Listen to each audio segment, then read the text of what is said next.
Na bacut hawa lun rikarawi dari tubuki pati Aceh Jaya judul ulon bo cukup gurahi ba Aceh TV cik madia baca lulake nyohan paharawi beknanu caci kadang tan gura karena kemarang hanagot ahli baru lon cici pegot lom tema da pegot karangan ke jamun ini memacam dumuhi tak kalau rupa orang Islam godan gurahi putra dan putri kalage ada lupa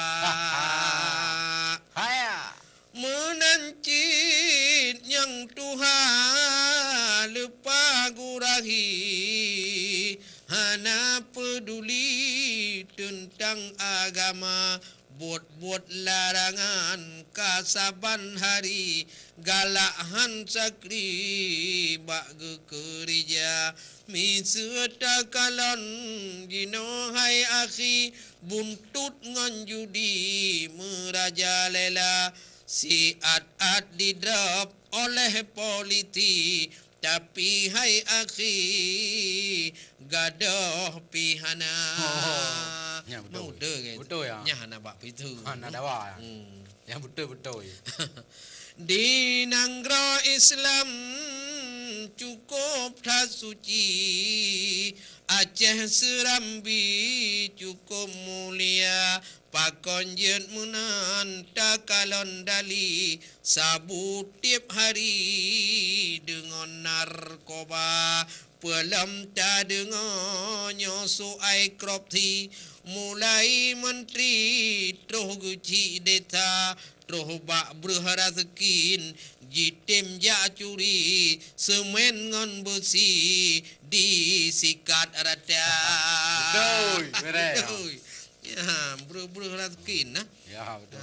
Pengen orang kai pedamong lang koran ka lalamnya kan ka padundro ka guci ka Guci lu weng. kamu mathala ha Hmm.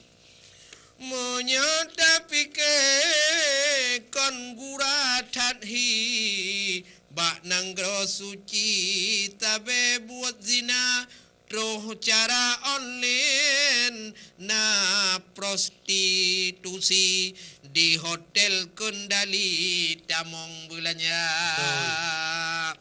ledan anak mi dum tari-tari tetapi suci digital lena ladum kalahe si anak bayi sedehan sakri lakawajihana ya. inan ke Aceh kahabeh dumhi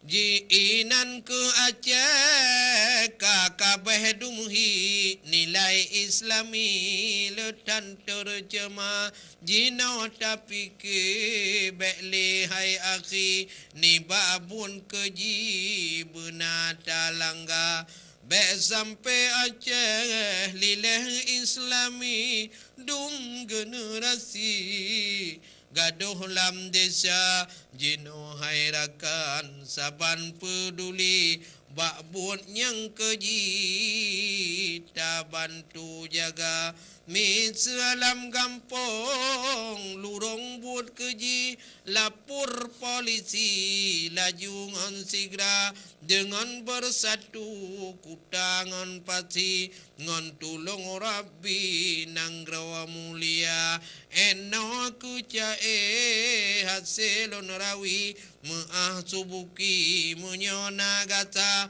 bejun ke udang di akhir nanti maah bunebri Bandung sedara.